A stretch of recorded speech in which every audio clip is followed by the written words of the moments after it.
What is going on, y'all? Welcome to the Mission Ready Men briefing here on the SHR Media Network, where we train up warriors, not weaklings. Today is Thursday, August 28th, in the year of our Lord 2025. And this show is where Christian men come to get equipped to stand firm, speak truth, and fight back against a culture that is trying to steal your faith, your family, and your freedom. The battle that we're in is not just political, it's spiritual, as we have seen in stark relief, unfortunately, the other day. And this fight never, ever takes a day off. So we're done pulling punches. The gloves are off, and we're getting after it. So please follow us on Facebook, Instagram, Twitter, Truth Social at Mission Ready Men. And be sure to subscribe to our Rumble and YouTube channels. We're up over 600. We're looking for 700 and beyond. So please like and subscribe and share with everyone that you know. And if you want to wear the fight, grab your gear at missionreadymen.com and click Shop 7 Armors. All right, now that business is done, it is go time. So that thing that never happens happened. And it's another isolated incident that involves dead children, a church, and a shooter that the media doesn't really want to deal with. So we had a shooting at Annunciation Catholic School in Minneapolis, Minnesota, where the shooter fired a number of rounds into a church full of children praying at Mass. And we had 2 children dead, 8 and 10, 17 wounded, and the shooter dead by his own hand. And I don't usually in these cases mention the shooter's name, but in this case, I think it's relevant. The shooter is a 23-year-old by the name of Robin Westman, born a man, identifying as a woman, and he used a number of different firearms. If this person had been MAGA hat wearing redneck, CNN would be falling all over themselves to call this a hate crime. And I say that because, well, Trump's DOJ is investigating this as a hate crime. But I say that because he didn't choose a shopping mall. He didn't choose a government office, a corporate office. He chose a church. He chose a church where he knew that children were going to be gathered in prayer, and he decided that they didn't deserve to live. So, of course, this wasn't a random thing. It was a deliberate targeting of Christians. And as I said before, if the roles were reversed and the shooter had been a conservative, they would be, like I said, falling all over themselves to call this a hate crime. Every mass shooting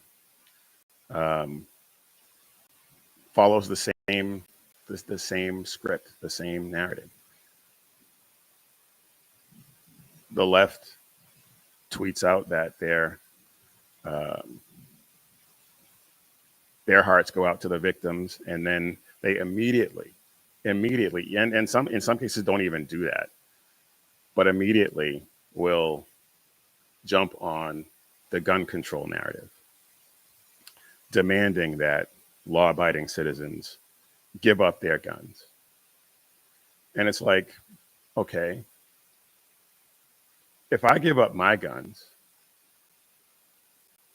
how is that going to prevent a criminal or a psychopath like this shooter from doing what they did? How? And even if somehow guns were outlawed, because we believe, I believe that this person was able to purchase his guns legally, even if that were not the case, criminals are going to criminal. Psychopaths are going to find a way to inflict the damage that they are intent on inflicting. We see that all the time. Guns are outlawed in places like China and Japan and other Eastern European countries, and we see knife attacks. We see vehicle attacks where these psychos run into crowds of people. So taking away the guns of law-abiding citizens is going to do nothing to stop these animals, these psychopaths.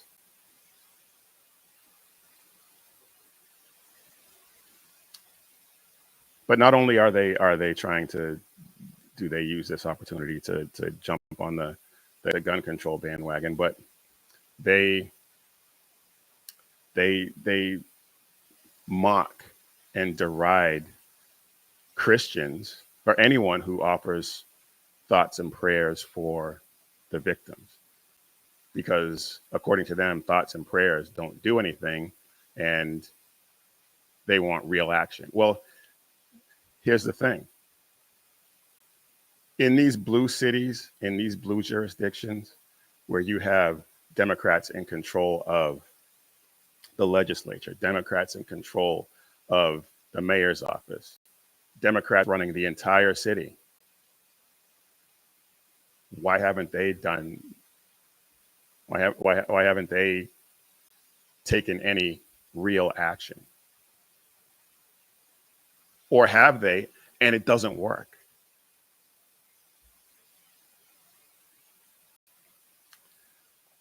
Let's see, Jen Psaki. She's a poster child for this. And she broke down in tears over this. And I want to play just a little of that for you. The whole segment is somewhat lengthy, and I can only take but so much of Peppermint Patty, but let's take a listen to what she has to say.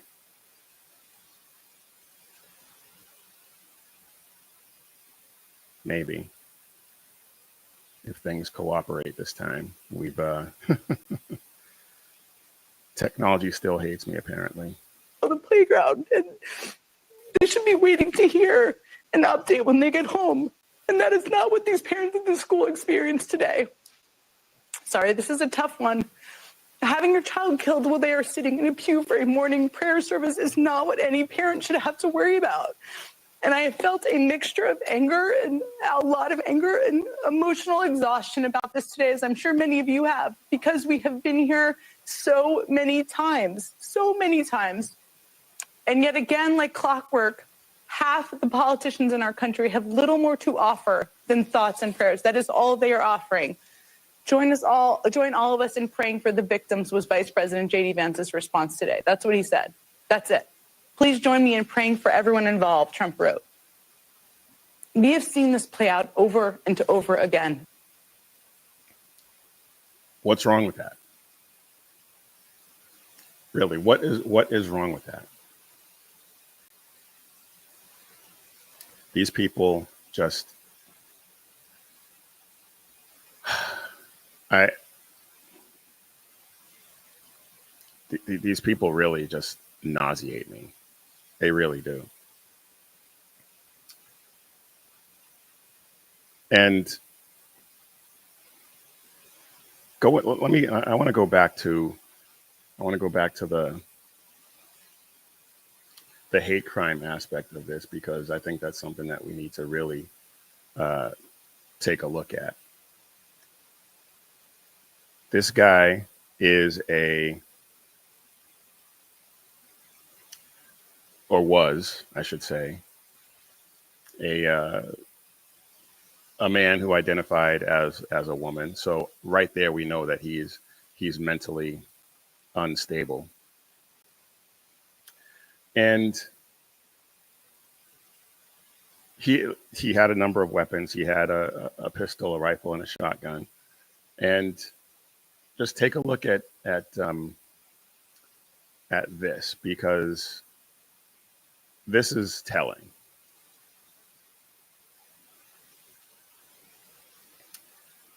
He had magazines with some writing on them, and FBI is trying to figure out what some of this stuff meant. But here's one. Where is your God?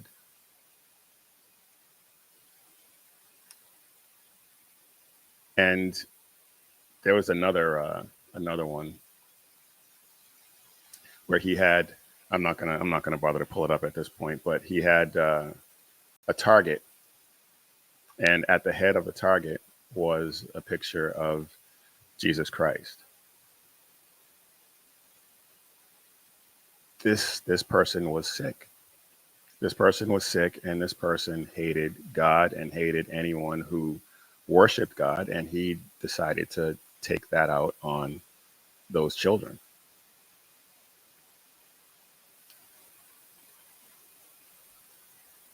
And as I said earlier, had this person been a Christian, a white guy, Trump supporter, it would have been Christian nationalism and the biggest threat to this country since Pearl Harbor or something. But when it's somebody who is in this uh, so-called protected class, mentally ill now is a protected class. Um, Suddenly, it's mental health struggles that are to blame, and the motive may never be known. Well, I mean, the motive is obvious, as anyone with eyes and two brain cells to rub together knows. The motive is obvious, but churches full of kids, I guess, don't count as uh, marginalized spaces worthy of protection. And I see the chat is lively. BZ is in chat. BZ, thanks for being here. Um, yeah. I know you're not relinquishing your firearms, BZ. Neither am I. Not relinquishing my firearms for infants, for children, for mothers, for fathers, for boys, for girls, for families. Not for anyone, period. Well, exactly. And anyone who calls for that is insane. Anyone who calls for that is misguided. Anyone who calls for that is they're barking up the wrong tree, because it's not going to happen here either.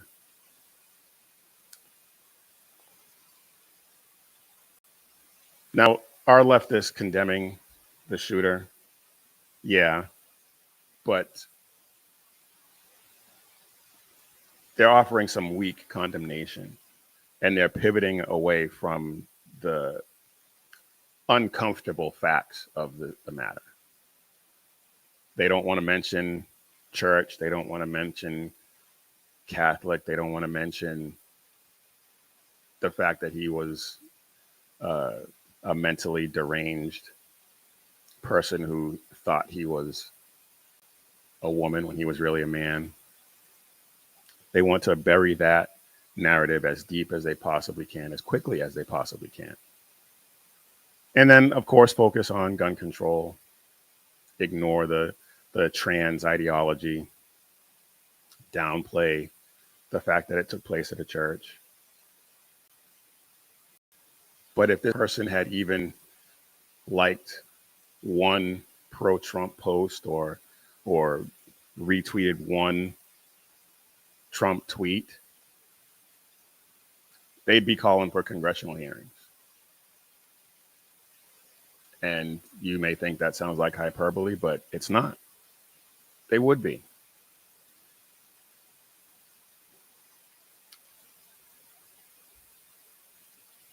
Churches, Christians, are increasingly being targeted by these units, targeted, mocked, and it's acceptable for the left. It's acceptable in this so-called progressive culture that we find ourselves dealing with.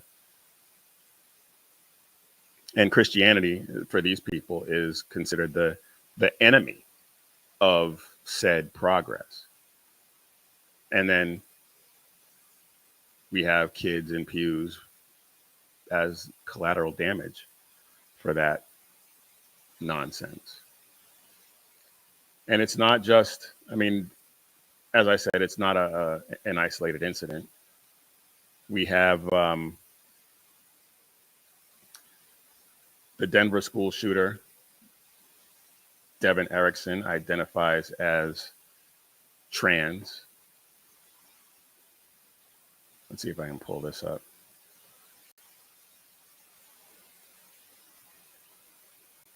Another Denver school shooter identifying as trans. Aberdeen shooter identifying as trans. The Nashville shooter, obviously, identifying as trans. Uvalde shooter identifying as trans. Allegedly, that's unconfirmed, but I think we all know that that's the case. A Georgia shooter, trans. Are you noticing a pattern here at all? Iowa shooter, gender fluid, whatever that means. Philadelphia, trans. Colorado Springs, non-binary, whatever that means. Well, what it means is these people are deranged. That's what it means. And they hate Christians because we call out their derangement. We call out their sin.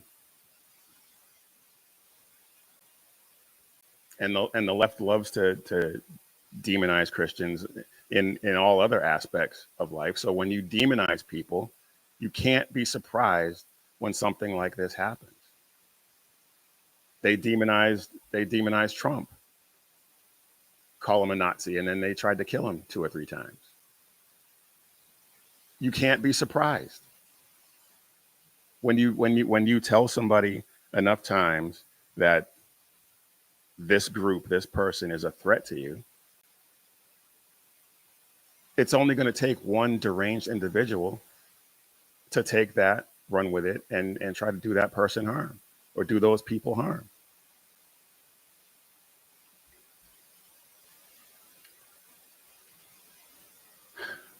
This it's I will be surprised if this stays in the news cycle for very long, because if Christians burying their children, they can't have that, because they have to bury the truth of what's happening. and they can't allow that to permeate the news cycle. And so if this does stay in the public consciousness for very long, I will be shocked. I will be absolutely shocked.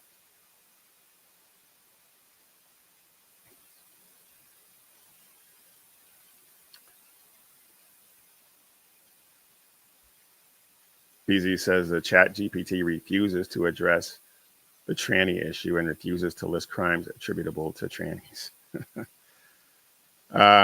Yeah, I ran into that, and you have to be very strategic in the way you prompt to get it to do it. There is a way to do it, but it's yeah, they can't have that in the narrative at all. They just can't have it because they're some sort of protected class. But anyway, I want to move on. I could spend the entire hour and then some talking about that, but I talk about the UK and how the UK has fallen often. And I talk about it because, not because I have any great affinity for the UK or Europe, but because what you see happen over there will happen here. We see it all the time. And I'm sure you have all seen this. Where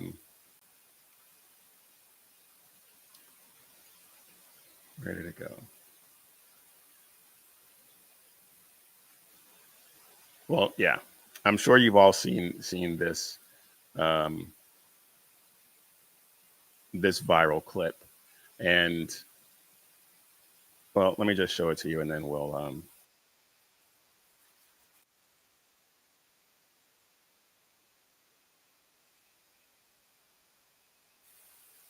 fucking trophy! You fucking bad and Why you catch me! fucking with us? These are fucking cat bastards!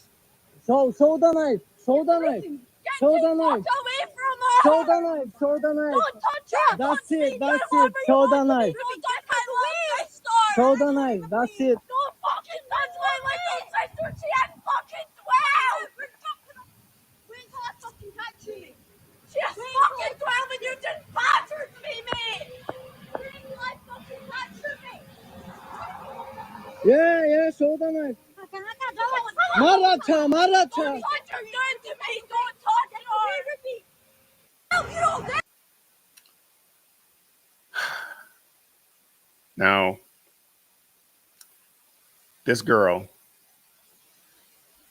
is 12 years old. Originally, the story said that she was 14, but this girl is 12, and she is allegedly defending herself against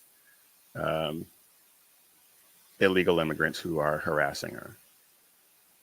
And it turns out that they arrested her for brandishing or even being in possession of the knife and the hatchet. The people who were allegedly harassing her, nothing happened. They didn't get arrested. I don't know if they have even followed up with them. I don't know if they're going to be involved in the proceedings. But in the UK, they are now prosecuting little girls who refuse to be victims rather than the people who are victimizing them. It's an insane story, and I'm going to stipulate right off the bat, we don't have all the facts.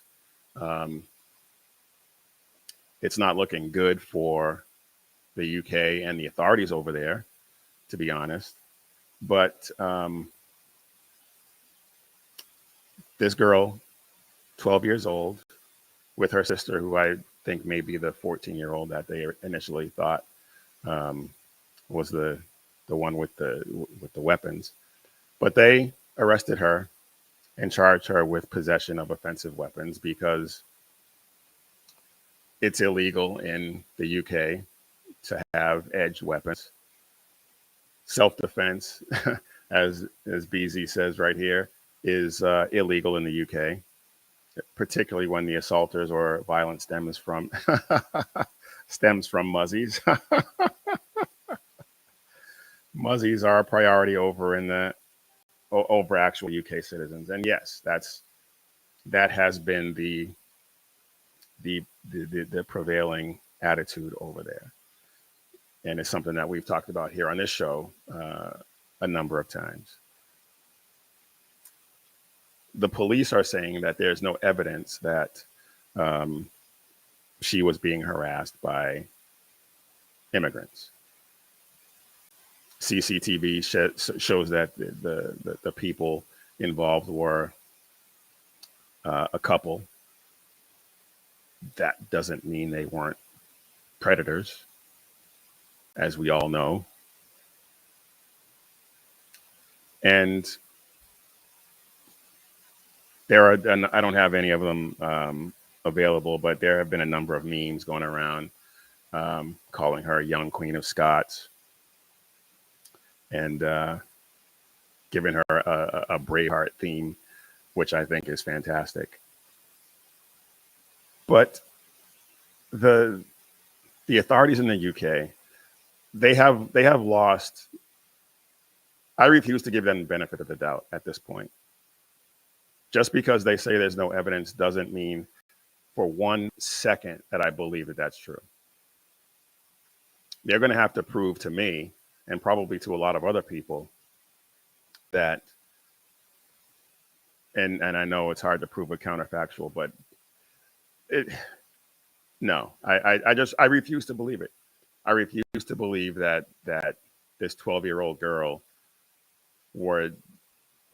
just decided to randomly pull knives on people just because they were immigrants or whatever. I don't believe that for a second.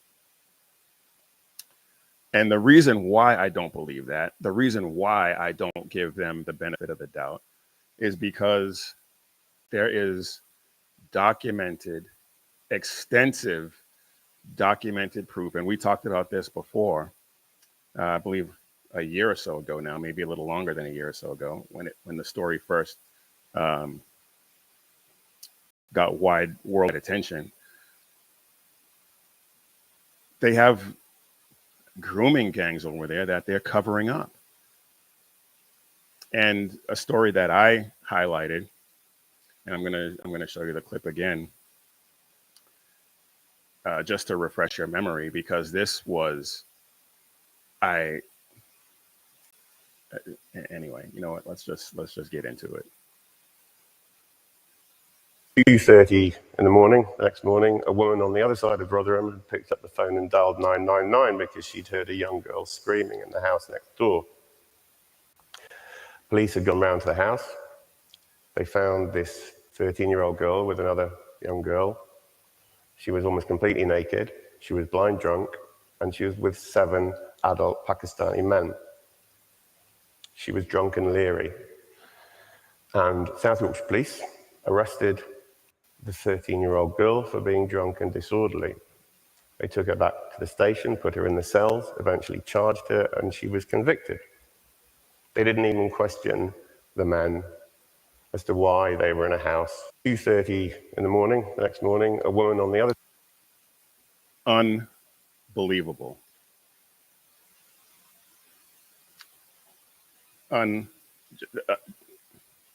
Utterly ridiculous.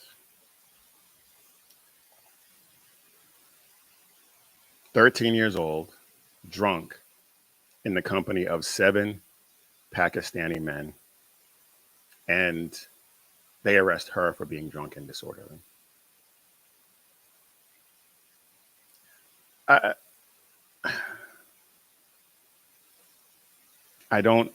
really can't even fathom that. They have there's documented evidence of this happening in Rotherham, Rochdale, Telford. Just systemic cover-ups because they don't want to be seen as racist. Girls as young as 11 trafficked. And then they dismiss it as the girls making bad choices. Are you kidding me? 11-year-olds don't make choices. In no other circumstance would they say that the 11-year-old made a choice. They were groomed. They were directed, kidnapped. What, bad choices, really? But when this teenager gets or this 12-year-old gets resists what I'm going to side with her and say that they were harassing her. She's the one that gets punished. It's not it's not just it's not just a double standard in this case. It's state sponsored Stockholm syndrome. Seriously. And I said that I talk about this because what happens over there eventually happens here. Thankfully, President Trump has shut down illegal immigration in this country at our southern border. Catch and release is done. Deportations are ramping up. But we are still dealing with the fallout from the millions upon millions upon millions of illegal immigrants that Biden rolled out the red carpet for. Sanctuary cities are overwhelmed. New York, Chicago, San Francisco, LA, Denver, all buckling under the strain of this illegal immigration. And then you have all the crimes attendant to that with MS-13 members assaulting and raping and killing people, and Tren de Aragua taking over apartment complexes and terrorizing people. Drunk drivers in Florida and New Jersey killing Americans.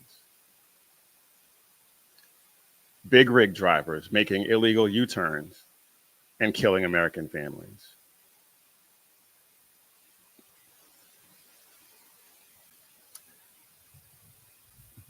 Biden, with his illegal immigration policies or lack thereof, detonated a time bomb that President Trump has been trying to clean up and doing as good a job as he could possibly do, frankly. But again, we're still dealing with the fallout from that. And Europe is finding out, the UK is finding out that they're dealing with the same thing. They just don't have any leadership willing to take it on and turn it around, willing to be called a racist, willing to deal with the negative coverage, willing to be called a racist, even though it's not true.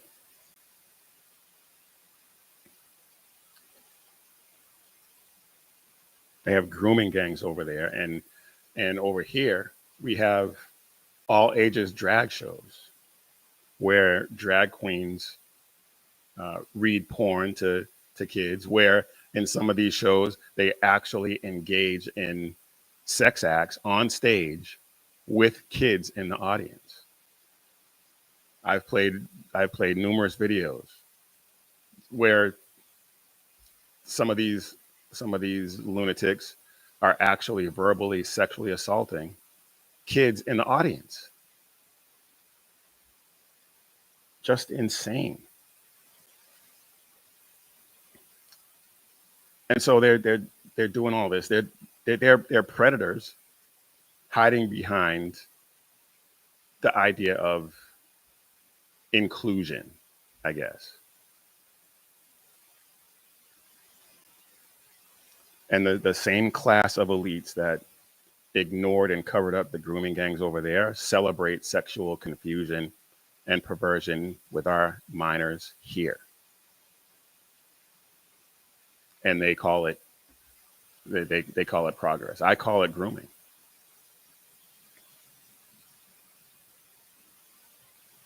And governments that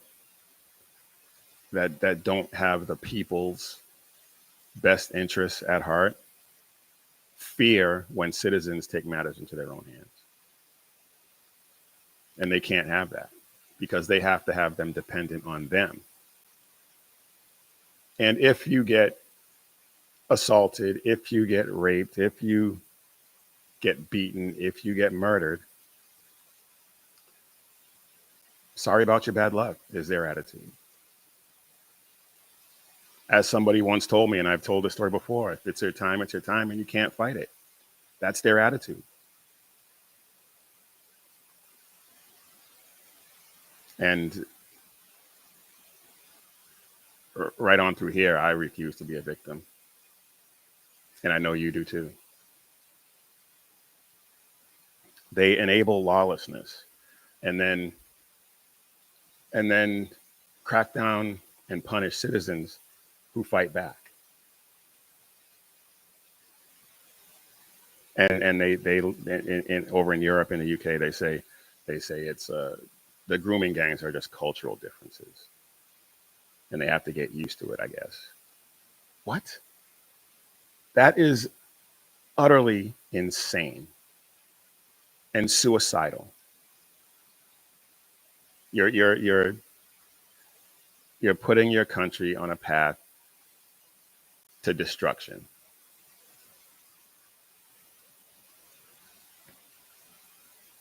The grooming gangs over there are cultural differences, and here in America, illegal immigration is compassion. Both are just cowardice dressed up as virtue. Just virtue signaling on steroids.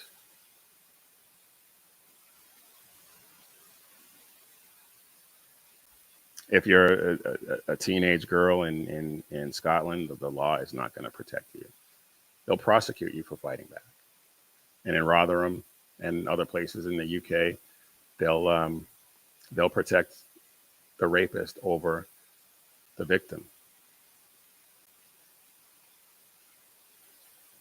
The border here is secure, yes, thankfully, but Biden already let the wolves in, and they're stalking the flock. So, parents, men of God, protect your homes, protect your communities, protect your families, and protect your daughters, because the state will not. The state will sacrifice them in a heartbeat. Just disgusting. Utterly disgusting. All right, y'all. It is I'm 40 minutes in. So let's get a word in from our sponsor. And our sponsor for today's show is Carry Girl Gear. And there is a Labor Day sale going on, 30% off site-wide. If you use the code HARDWORK, you'll get 30% off of anything in the store. And the same is, the same is true for Mission Ready Men in 7 Armors. I believe I said Hard Work 30 last time, but it's just Hard Work. So if you're looking for a nice, solid gift for your wife or your girlfriend to celebrate Labor Day, head over to carrygirl.com. We have some of the best looking, highest quality shirts, bold designs, great fabric, and stuff that she will actually want to wear. And this, This is one of the newest ones. Obviously, it's the Freedom Barrel Tea, and it's a riff on the Cracker Barrel controversy that's going on. Check that out. That is that's awesome. But it's not just the t-shirts. It's drinkware, hats, all kinds of accessories that she will absolutely love. But check out all these great designs. Those are awesome. The Trump 47 bulletproof glass. I have one of these. Bulletproof mom. Yeah, head over to Carry Girl and check it out, because you're not going to be disappointed. And if you're like me, and gift buying is not your forte, just grab a gift card and let her pick out a gear for herself. She it's quick, easy, and she is going to get exactly what she wants. So head over to carrygirl.com today. Show some love and make it count. Visit carrygirl.com today. All right, y'all. I am Big E, and you are watching or listening to the Mission Ready Men Briefing here on the SHR Media Network, where you can catch my good friend Sackhead Sean with the Edge of Liberty every Monday and Wednesday. He was not on yesterday, unfortunately. Some issues came up, but he will be back. We have the Reaver of Common Sense with Jersey Joe every Monday and Friday at 9 p.m. Eastern, 6 p.m. Pacific, and BZ with the Berserk Bobcat Saloon every Tuesday and Thursday at 11 p.m. Eastern and 8 p.m. Pacific. And he's going to be on tonight, and I will be joining him. I will be joining him tonight. So be sure to check that out. And subscribe to all of these great shows, and pray for us that we have a huge breakthrough. We're getting there. We have over 600 subscribers now. We're looking to get 700, 750, 1,000. So please share this, share these guys' shows, and help us reach as many people as we possibly can. And now back to our regularly scheduled programming. Let me catch up on some of these comments. Going back to the UK, there is a clear history, pattern, and trend of UK authorities prioritizing Muzzies and illegal invaders over its own citizens. Absolutely. So I likewise refuse to afford them any wiggle room for ambiguity. Nope, can't do it. Absolutely not. Absolutely not.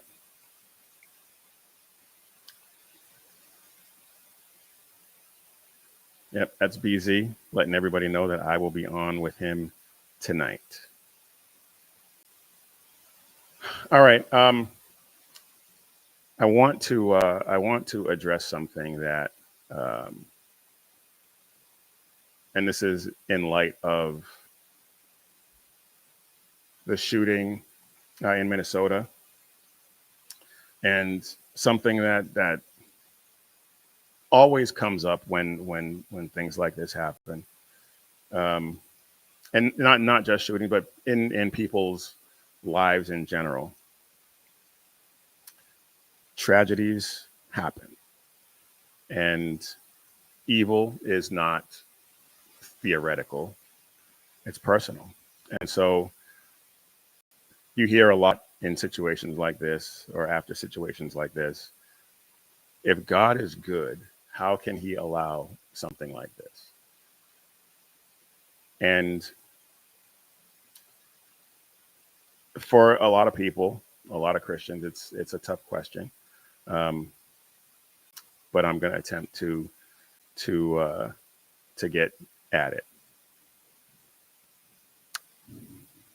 In Genesis, the book of Genesis, God created the heavens and the earth and humanity. Evil was not part of his design. It was all good. There was no violence. There was no bloodshed. There were no murderers in Eden. Guns didn't exist. But it was paradise. That was God's perfect design. He didn't create evil. And I'm reminded of something that I read a while ago. I'm not going to try to recite it word for word, but it's a message about how why evil exists, and God didn't create it. And so somebody's response naturally will be, well, didn't he create everything? Yeah, but he didn't create evil. And to a lot of people, that doesn't make any sense, to people who are not believers. But the gist of it is that, well,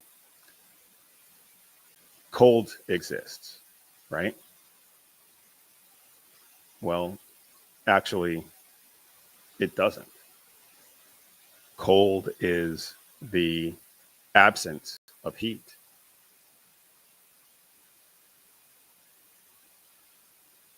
So cold doesn't technically exist. And darkness doesn't technically exist. It is the absence of light. And that's the principle at play when it comes to evil. Evil is what happens when we push God out of our lives. When we lose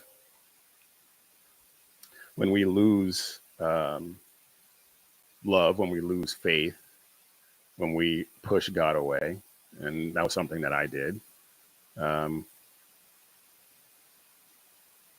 We lose. They're like pushing God away is like losing light and warmth. Without light and warmth, we're cold and in darkness. And without God, we have this evil to deal with. And so while God didn't create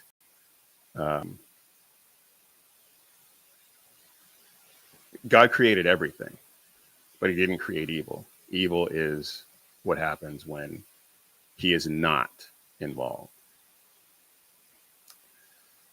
And so how did evil come to permeate this world the way it has?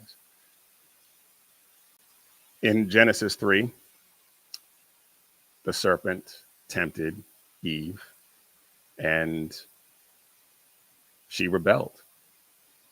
She rebelled, Adam rebelled, and sin enters the realm.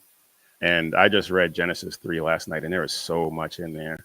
I mean, I could read the entire chapter and just get completely into that. But but we don't have time for all that. Maybe one day I will. But Paul writes in Romans 5:12, sin entered the world through one man, and death through sin, and in this way death came to all people. Evil and sin came to be through human rebellion. We rebelled against God, and this is the result. It was birthed from our rebellion. And so the world is broken. The world is broken, the world is fallen, and people who are broken do broken, evil things.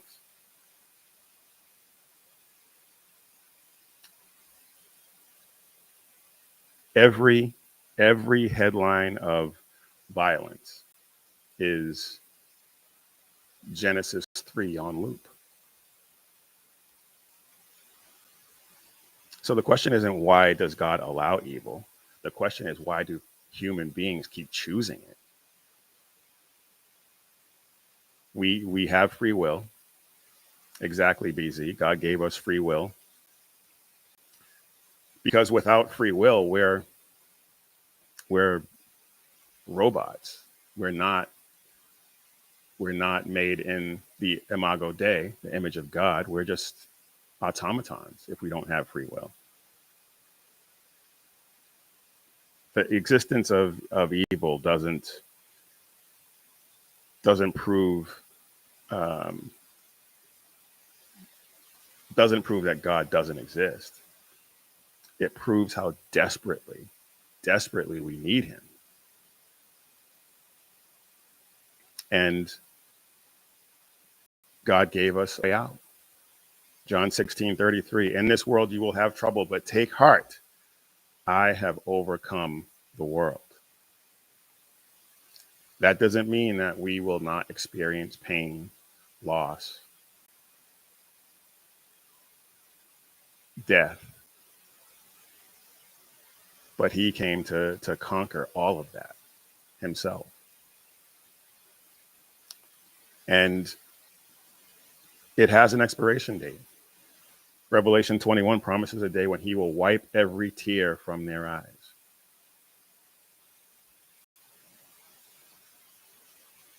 Tragedies like what happened in Minnesota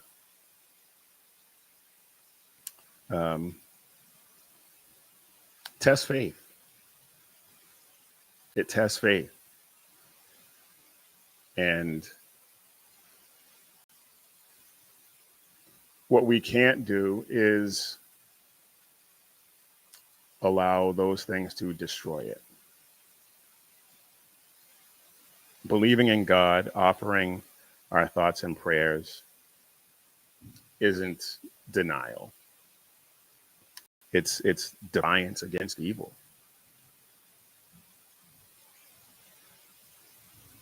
We mourn the loss of those children, but we have hope. We have hope in Jesus Christ and the future that he has for us.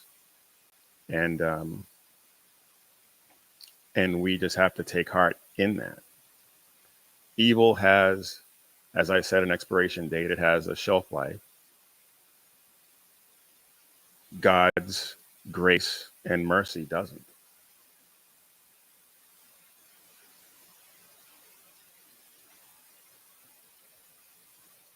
The shooter had his day. The shooter's day is over, but the final word will be God's. So take heart in that. It's tough.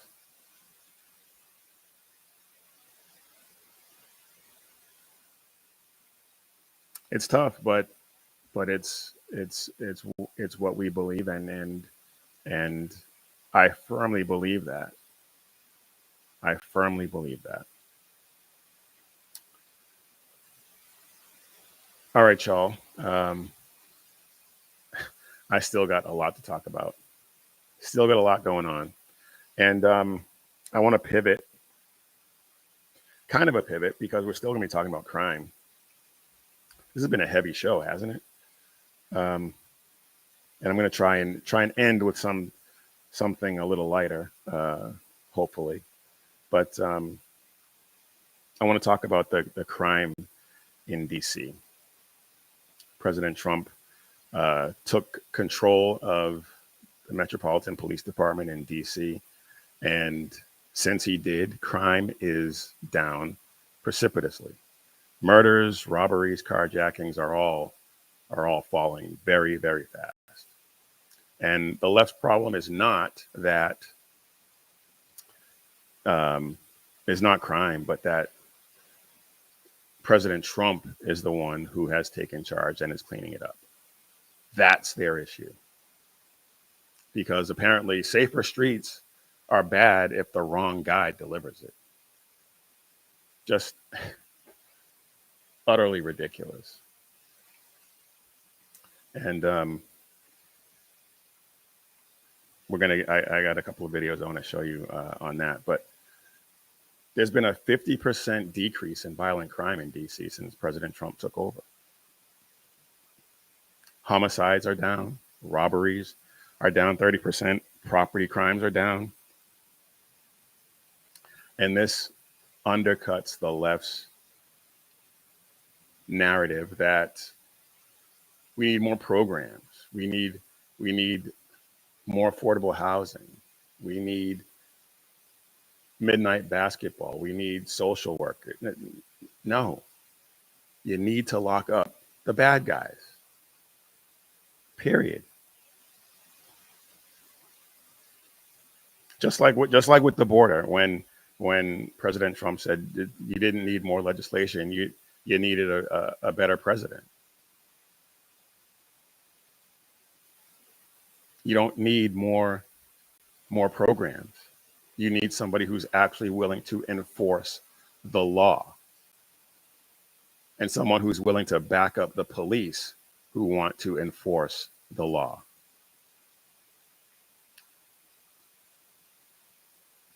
And Muriel Bowser, who decried President Trump's move to federalize DC, she said it was unnecessary. She said that crime was on the way down.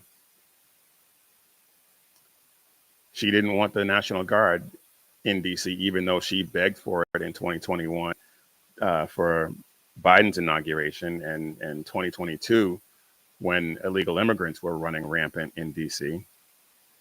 She cried foul when President Trump did it to stem the crime epidemic that was going on there. But now she's singing a different tune. Imagine that. Imagine that. She is singing a very different tune.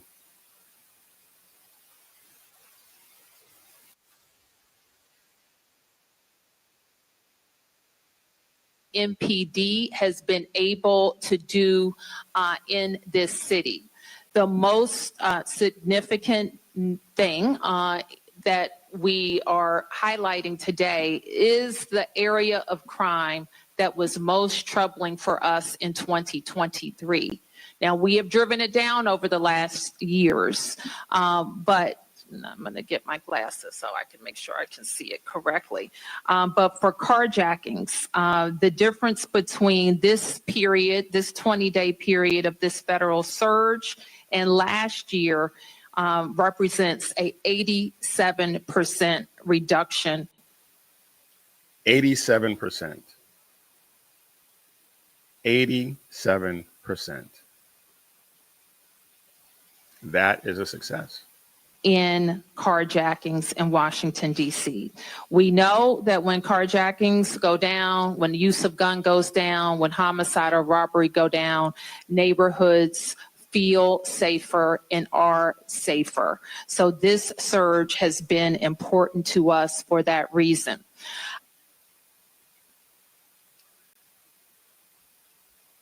It's been important. She is now singing his praises. Well, maybe not singing his praises, but she's not condemning the move now. But you had people like Tiffany Cross clutching her pearls over the militarization of DC, saying that they were going after Black people. Just utter nonsense from another. I don't even know how to describe Tiffany Cross, because as dumb as Joy Reid and Abby Phillip are, I think she's even dumber. And she's barely sentient at that point. They're that stupid. But anyway. they're one of the things that they're criticizing or dismissing is the minor offenses arrests that are taking place. But what they fail to realize, and we have the blueprint for this, back in 1994, when Rudy Giuliani became mayor of New York, he gave us the blueprint. Or we always had the blueprint, but he popularized the blueprint and showed us on a large scale how it worked, the broken windows theory. You arrest people for the minor offenses and you prevent the big ones. You arrest people for turnstile jumping. You arrest people for littering. You arrest people for whatever minor offense is eligible for arrest. You lock them up. You hook them up and take them to jail. And those people who are committing those so-called minor offenses are the same ones who will eventually commit the big ones if they haven't already. And so by locking them up and putting them in jail, actually sentencing them to appropriate sentences, you prevent the bigger crimes. You prevent more homicides. You prevent more robberies. You prevent more assaults. But these people don't get that.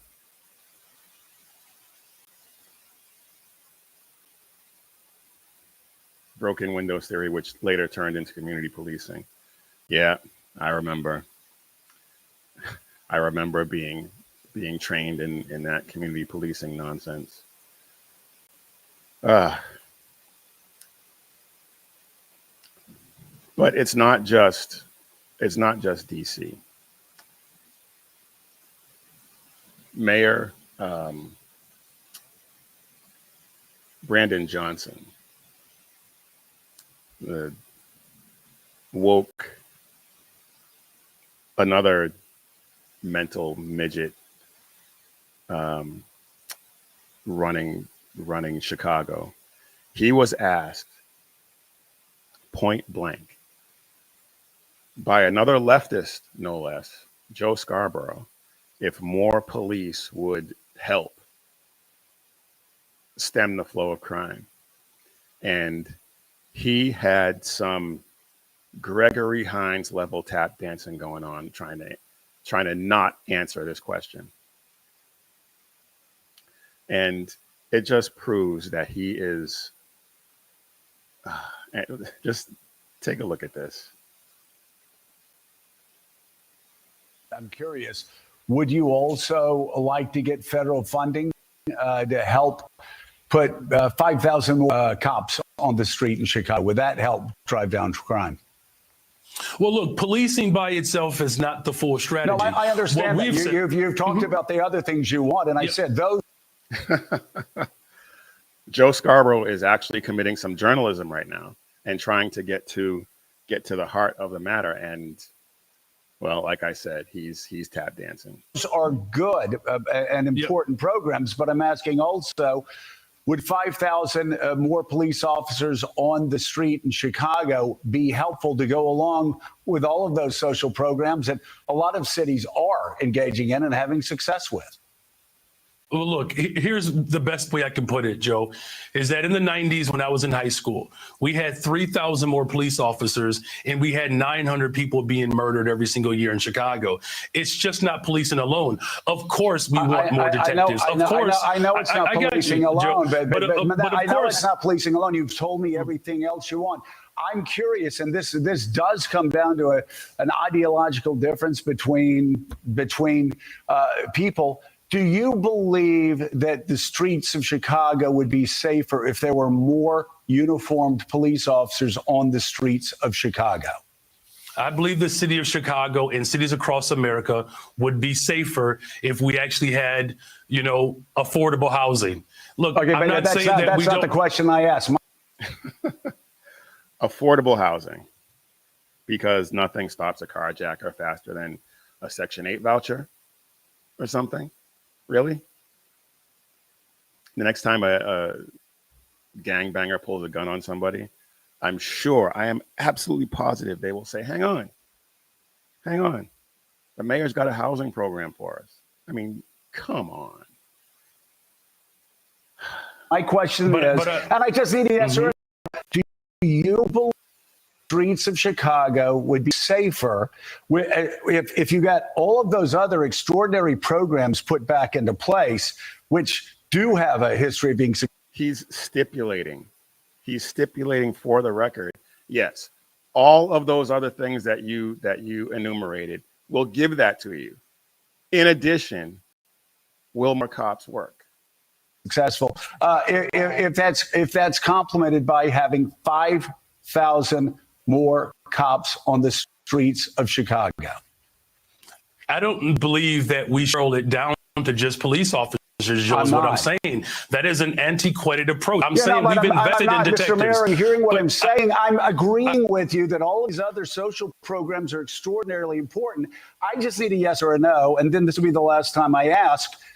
If you get all of those other social programs that 800 million that New York City does and other people do with great success, would an additional 5,000, and I'm not sure they do it with great success, but regardless, cops on the streets in Chicago help complement those programs to make Chicago safer? Look, we are working hard to make sure that our police department is fully supported. I don't believe that just simply putting out an arbitrary number around police officers is the answer. What I'm saying is policing and affordable housing. It's policing and mental and behavioral health care services. It's policing and youth employment. It's a full package. Of course, we want to make sure that our police department is fully supported. That's why I've invested in our Detectives Bureau, because what we have seen in the city of Chicago, when we solve crime, it acts and serves as a deterrent. Okay, that's all well and good, but in order to solve the crimes, you have to lock those people up.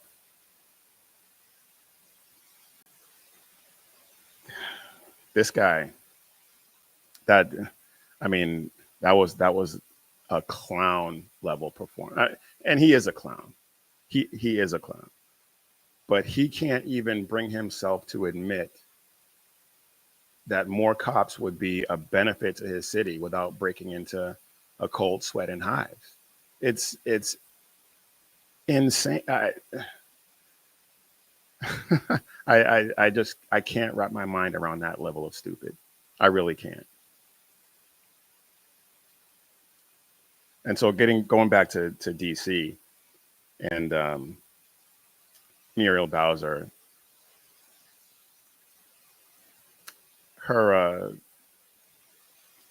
request for the National Guard in 2021, she didn't have a problem with that. She didn't have a problem requesting the National Guard in 2022. And now in 2025, well, before the other day when she admitted that what Trump was doing was working, it was, how dare President Trump send a National Guard to stop violent crime? And Brandon Johnson is doing the same thing. He said that he didn't want him and JB Pritzker and all the rest of these leftists.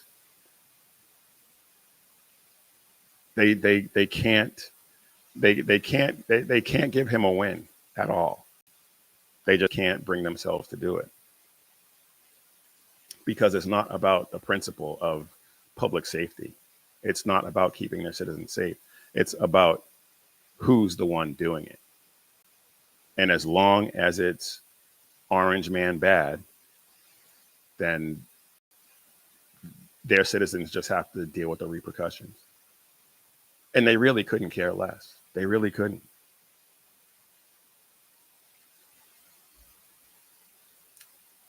Fewer cops, more feelings, a housing voucher or something, if you survive your assault or your shooting. These people do not hate crime. They just hate the fact that President Trump is making them look foolish. Because everything that he's doing in DC, they could be doing in their cities and their states. Everything. if they wanted to. And it's obvious that they don't. If keeping you safe means giving him credit, they would rather let you get shot. They would rather let you get assaulted. They would rather let you get raped.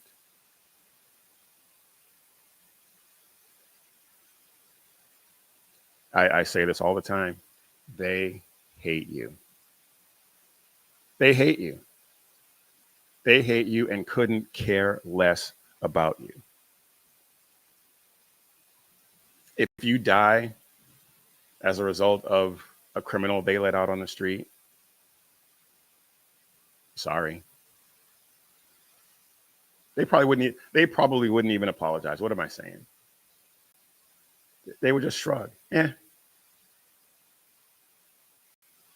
It's a statistic. It's statistically insignificant in the grand scheme. That's their attitude. No matter how they try to spin it, no matter how they try to couch it, their actions betray their attitude, and that's their attitude.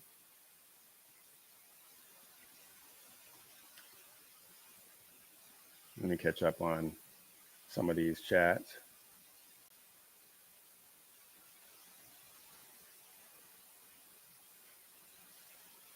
If I can. We need more Pepsi allowed to be purchased by food stamps. We need more air for basketballs. We need more government purchased scooters to be stopped. Yeah, I mean, that's their attitude. That is their attitude. All right, speaking of, we have mentioned illegal immigration, and I want to get to this case because this was interesting. I came across this and I was really fascinated with this, and it also is could be an opening for President Trump and his birthright citizenship. I'm talking about the case of Roberto Moncada, who was deemed not a citizen of the United States after being here for 70 years.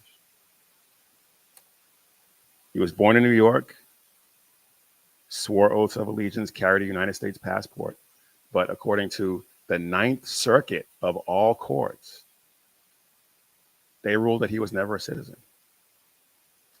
His father was a Nicaraguan diplomat.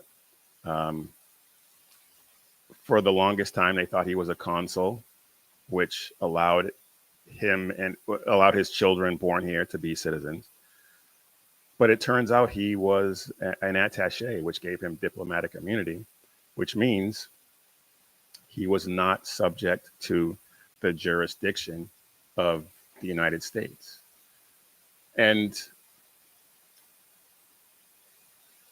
the 14th Amendment apparently has limits, even according to the Ninth Circuit. So apparently the Constitution isn't just a rag written by old white slave owners. But of course, if you're an illegal alien sneaking across the border, then I guess you're Uncle Sam's problem. But the 14th Amendment, let's take a look at the 14th Amendment, because this gets, again, let me just stipulate for the record, I'm not a lawyer. I am not a constitutional scholar like Jonathan Turley or Alan Dershowitz, but I can read. And this is what the 14th Amendment says. All persons born or naturalized in the United States and subject to the jurisdiction thereof are citizens of the United States and the state and of the state wherein they reside. Subject to the jurisdiction thereof.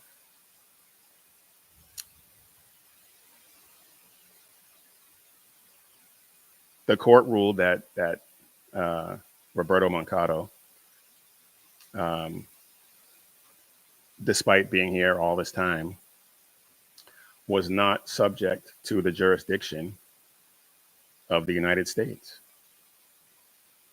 The jurisdiction clause actually means something. And what it means is that not everyone born here actually qualifies to be a citizen of the United States.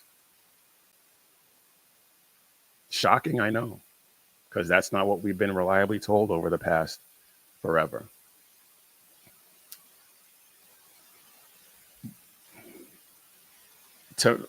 In my mind, the idea of birthright citizenship is a most likely intentional misreading of the 14th Amendment. In 1868, when the 14th Amendment was adopted, jurisdiction meant full allegiance. It was written to secure citizenship for freed slaves, not to create anchor babies from all over the world. And if the 14th Amendment did mean that, then there would have been no need for the Indian Citizenship Act of 1924, because Indians and their children already would have been citizens.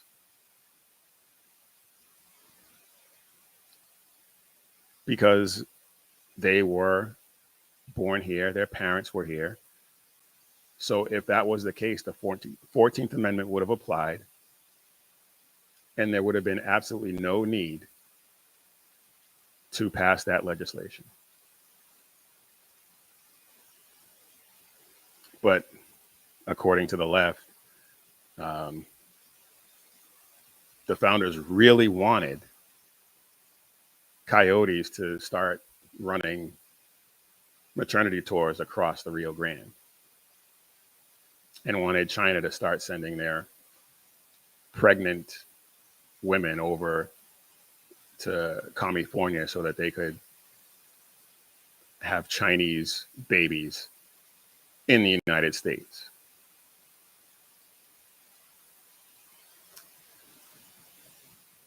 And the precedent that started this whole thing, this fiasco, was the case of Wong Kim Ark, who was a child of lawful Chinese immigrants, and he was granted citizenship. And then that morphed into, well, if it works for legal immigrants, then it should be for illegal immigrants as well. Illegal aliens, excuse me. But the decision never said anything about illegals, tourists, traffickers' kids. It didn't say anything about them getting automatic citizenship. I mean, think about it. It's like saying, I let my neighbor borrow a cup of sugar, and so now they can just take up residence in my pantry. That's what it amounts to. And it's utterly ridiculous, because nobody would ever do that. Nobody in their right mind would ever do that. A suicidal country, on the other hand, maybe. So this decision by the Ninth Circuit recognizes that not everyone is automatically a citizen of the United States. And this could be the opening that President Trump needs to get his birthright citizenship legislation through.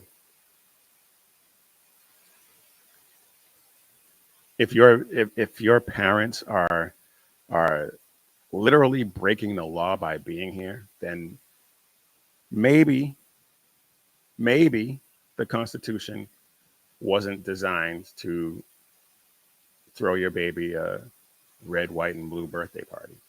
Maybe. like I said, I'm not a constitutional scholar, so maybe.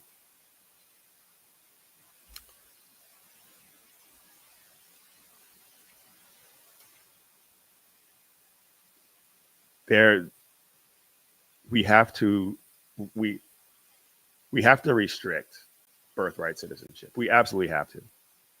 And anyone who says that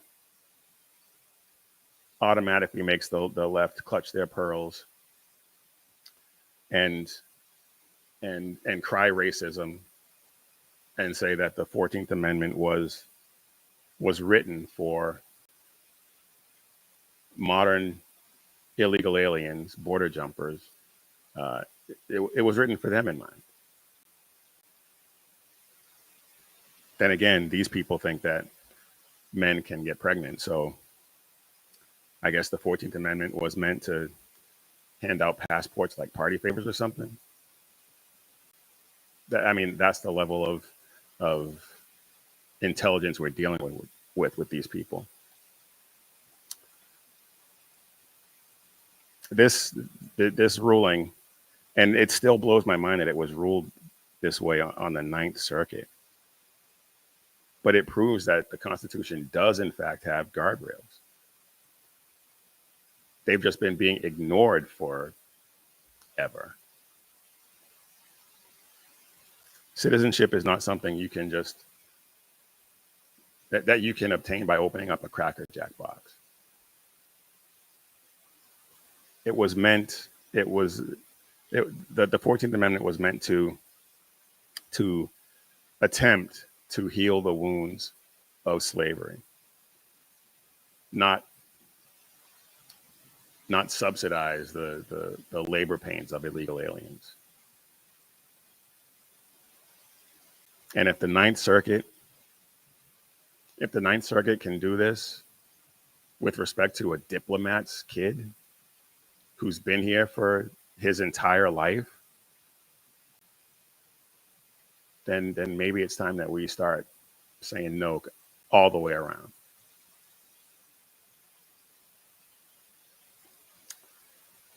All right, y'all. I said I wanted to end on something a little lighter, and maybe we can.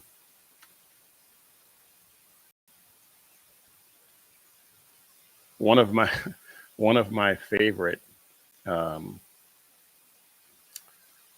favorite sites is Twitchy, and Twitchy usually has some really some really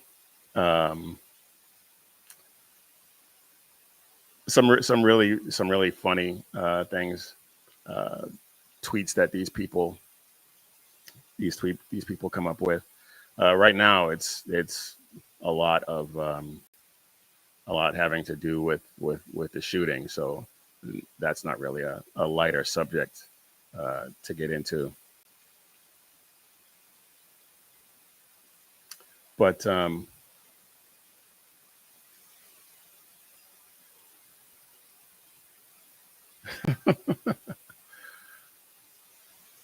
well, I can't really find anything good. Scott Jennings is usually good for something, but he's talking about the shooting. So I guess we'll just wait a minute. Maybe we got something here.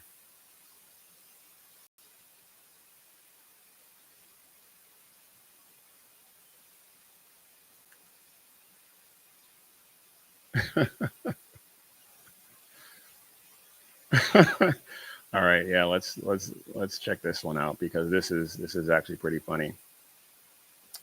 And I don't think it's too soon. And if it is, you'll get over it. But Stephen King, and you all know Stephen King is a raging left-wing lunatic. And Matt Walsh, he tweeted something: every trans person is dangerously delusional. We all know this. We've talked about that. Stephen King chimes in and says, trans is not the problem. he had a gun. That's the problem. And Stephen King, I've trolled him a number of times. He hasn't blocked me yet. I'm not sure why. I've been blocked by some of the best. I guess my tweets haven't gotten under his skin enough yet. But this is what had me laughing. This one right here. It's got people hiding under a desk and this trans unit. Sir, please calm down. It's ma'am. There's a video. I just thought about this. There's a video of some 6'3" delusional dude being called ma'am in a store, or being called sir in a store, and he yells out, "It's ma'am," when it's obvious by the way he looks that he's a dude in a dress. But anyway, these people are delusional. These people need help.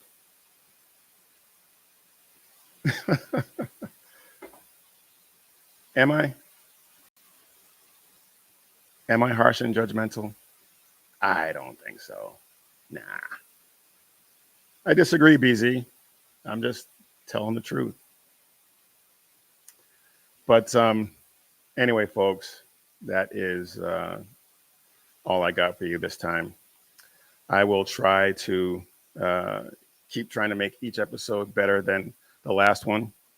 If any of what I said hits home for you, please take a second to like and subscribe and share this episode with everyone that you know. Share the channel, share the SHR Media channel, share it with everyone that you know so that we can grow and reach as many people as we possibly can. Because we're not just here to opine. We're just not here to bloviate, as BZ says. We're here to spread the gospel of Jesus Christ and carry the banner of faith, freedom, and hope for future generations. And if you want some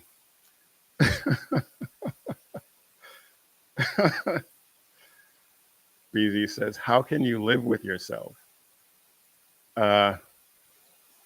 Easy. Easy. When the truth is on your side, it's very easy. But yeah, I don't know if you heard that, but there's a flash flood warning issued near my location. If you want some cool gear, head over to missionreadymen.com, hit Shop 7 Armors, and check out all the great designs we have over there about bold faith, true grit, and unapologetic patriotism. And as always, when seconds count, the police are only minutes away, but the Lord is right there with you. So keep your prayers going up and your head on a swivel. God bless.